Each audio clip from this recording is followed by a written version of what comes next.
My mother-in-law Beth cries out, clutching her stomach. The paramedics soon arrive and carries Beth on a stretcher. Is she your daughter? Can you come with us? Beth then looks at me with a pained look on her face as she clutches her stomach. She's just my son's wife. She's not my daughter. Beth corrects them, even though she looks like she's in real pain. Excuse me, ma'am. But she is your relative, isn't she? Will you just come with us? The paramedic asks me that question. I give Beth a cold glare and said this. I will not accompany her to the hospital. My name is Carla. I am a 27-year-old housewife. My husband Leon and I have been married for 3 years. My husband and I met at a mixer hosted by our mutual friend. He is a very cheerful person who speaks to everyone without any hesitation, and I thought he was a kind and nice person. Compared to him, I'm rather boring and shy, so I admire people like him.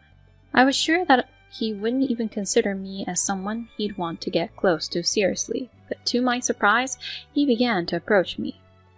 Carla, are you interested in camping? Camping? I've only been to it once when I was a student. I see. I like camping a lot, so why don't some of us go camping together next time? I'd love to go camping with you. At first, we went camping with about 4 people, and then I started talking to him about various things, and we grew closer. He started actively asking me out to dinner and on dates, and we started to go out. Then about 2 years into our relationship, he proposed to me, and I was to marry him. I was very happy, and I was at the height of my happiness. We then went to greet his parents to inform them about our marriage. My impression of his in-laws was good. My father-in-law, Walter, was bright and kind, just like him. My mother-in-law, Beth, was more of a quiet type, and although she was smiling the whole time, she did not speak much. So I mistakenly thought that she was a similar type to me, felt close to her. I realized that I was wrong when I visited my in-laws at a family party.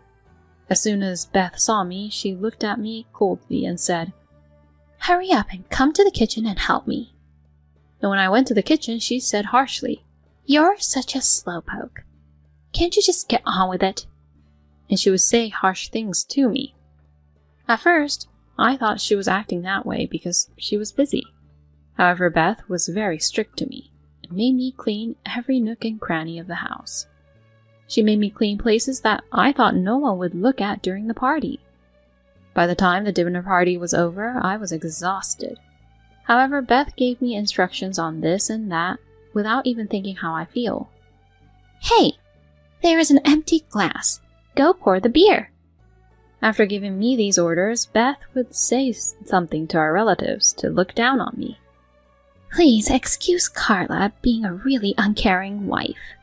She grew up all spoiled and it's hard for me to teach her everything. Beth laughs hysterically as she says that. I was surprised that she not only insulted me, but also casually insulted my parents.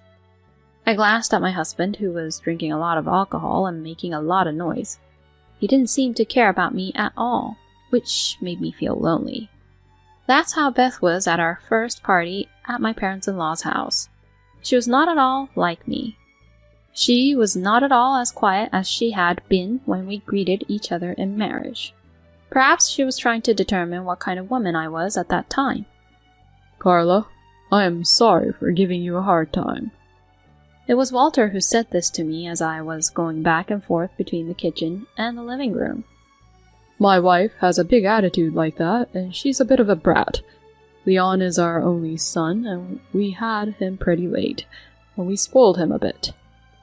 I may have caused a little trouble for you, even though you're his wife. Walter says so and apologized to me. It's not a trouble for me. I said so because I felt bad for Walter. But at that time, I didn't really feel that it was a trouble for me at all. I often hear stories about mother-in-laws who are strict with their daughter-in-laws, and I also hear that some husbands are not very cooperative. Besides, my husband is kind when we are home alone, and he shares the household chores with me. So I wasn't that unsatisfied. Thank you for saying so. I look forward to seeing you again. It was nice to see you too.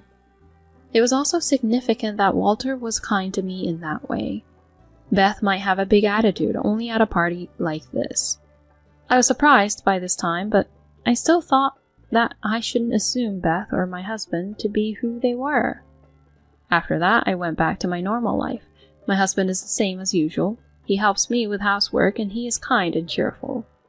My husband was not the type to go back to his parents' house that often. He would return back to his parents at Thanksgiving's, Christmas, or New Year's. So for about a year after we got married, I hardly had anything to do with Beth.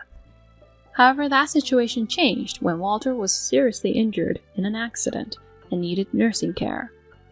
We were asked by Beth to move in with her.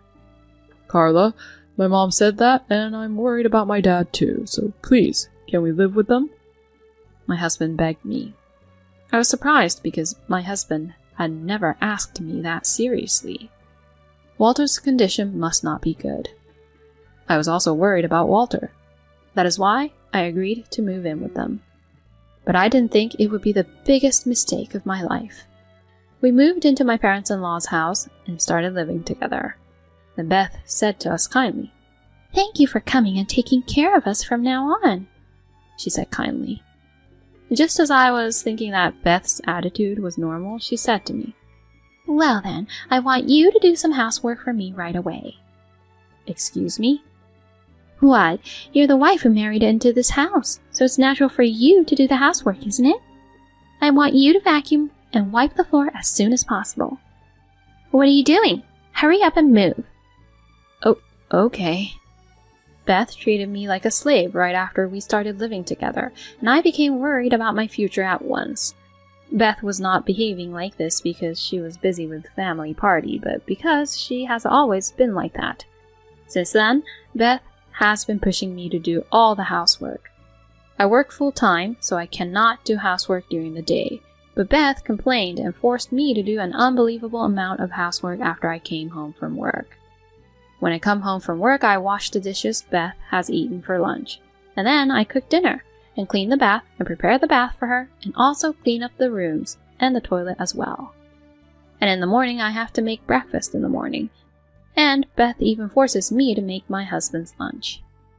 "Don't make Leon eat something that is bad for his health, like a pre-made meal." She would get angry at me, so I would have to get up early in the morning and cook every day, whipping my tired body into shape. As I continued such a life, my body reached its limits, and the quality of my housework and my work began to get worse. "You slowpoke! You're so slow at anything you do. You really are useless." Beth would abuse me like that. I became more and more exhausted, both physically and mentally. But the saddest thing for me was that my husband did not say anything to me when he saw me in such a situation. On the contrary, since we started living together, my husband did nothing to help around the house. If my husband had helped me with the housework, like he had in the past, it would have made things a little easier for me. But well, if my husband tried to do the housework, Beth might stop him and not let him do it. Still, I wanted him to at least show me that he was willing to support me.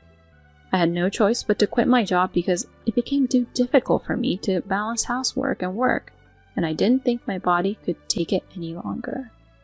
Beth had always grumbled to me about women working in an office, so I decided to quit. I didn't like the idea of being with Beth during the day, but I had no choice considering the burden on my own body. However, my burden did not decrease. In addition to the housework, Beth also forced me to take care of Walter. "Then, please take care of the rest." With that, Beth went out of town for shopping and lunch. I couldn't leave Walter alone, so I did my best to take care of him while doing the housework. Carla, I am so sorry. I didn't think she was that insane and helpless.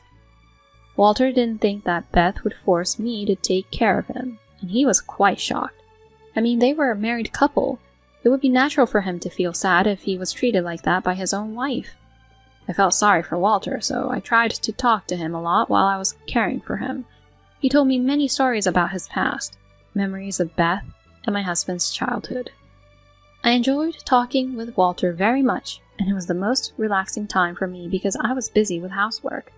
The rest of the time was really tough. Beth still picks on me and my husband is indifferent. Once I talked to my husband about Beth. He said, "I'm tired from work," and he never listened to me. He was not kind to me anymore, and like Beth, he complained and ordered me to do housework and other chores.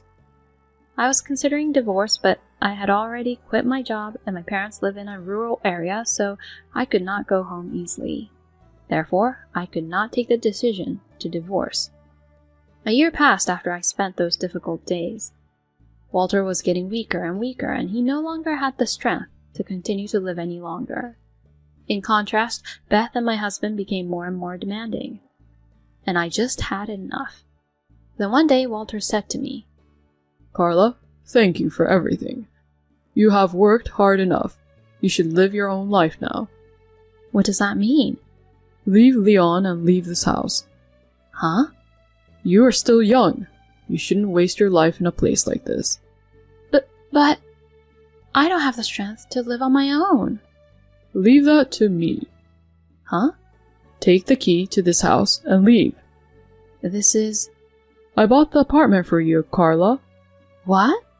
"Thank you for taking care of me until now. I'm thanking you for that." "Oh, no, I can't accept it." "If this continues, Carla, you'll suffer even more. Please, let me thank you. I just want to make sure I don't have any regrets, so please, let me just thank you." "Walter." I decided to accept Walter's token of gratitude, and I proceeded to carefully prepare for the move. I sent my belongings little by little so that Beth and my husband would not realize as much as possible. It took a long time, but I was almost ready to complete the move. That was when it happened. On Saturday morning, Beth suddenly started having a very painful stomachache. She had gone out for drinks with her friends the day before, and she had eaten a lot of raw oysters.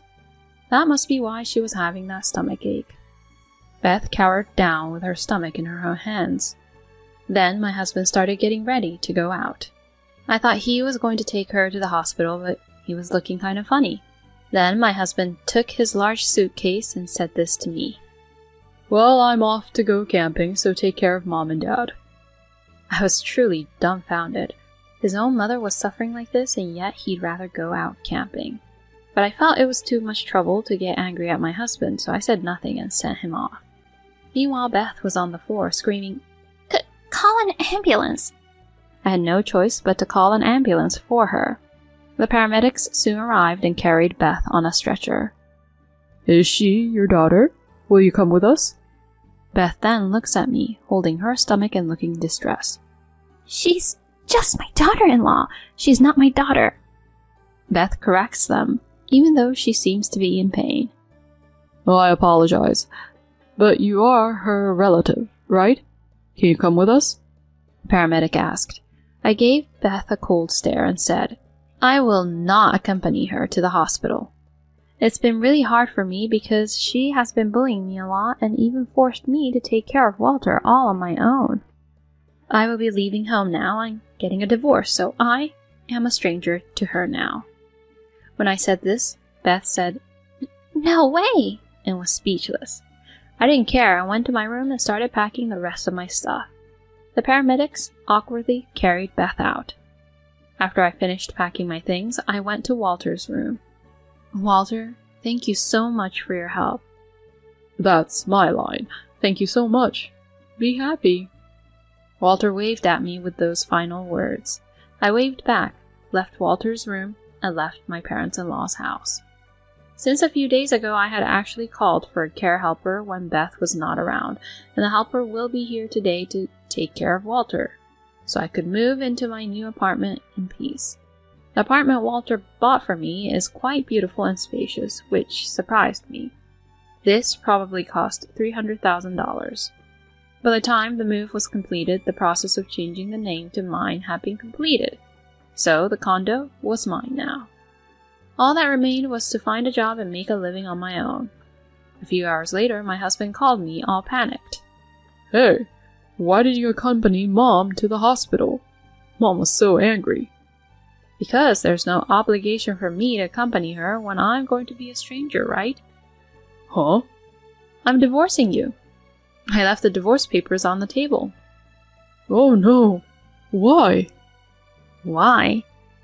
We're really done for if you don't understand that. You've been indifferent to Beth's constant abuse towards me, and to top it off, you've started to use me just like how Beth did. How can I possibly want to be with someone like that forever? But even if you get divorced, you have nowhere to go. Unfortunately, I have a house that Walter gave me. Huh? He gave me a condo. What? Well, since that's the way it's going to be, you'll have to communicate through my lawyer now. Oh, hey! I said that and hung up the phone. Apparently, my husband and Beth made a huge deal about it after that, but Walter just ignored them. Walter called a lawyer and divorced Beth in the end as well. He then kicked my husband and Beth out of the house, sold the family home, and placed himself in a nursing care home. Beth and my husband lost their house, and since I had also filed a claim for alimony due to abuse and moral harassment, they are now in debt and currently living in poverty. On the other hand, I was able to find a new job, and now I am living comfortably in the house Walter gave me. From now on, I will live a peaceful life while searching for what I want to do. Why would you want to pick on your own daughter-in-law? I really don't understand it. But still, I'm glad Carla went through with taking care of Walter. I'm surprised that she was able to get a condo as a gift. I hope she'll find a wonderful man this time and be happy. Thanks for watching until the end. If you enjoyed the video, please subscribe to our channel. See you in our next video.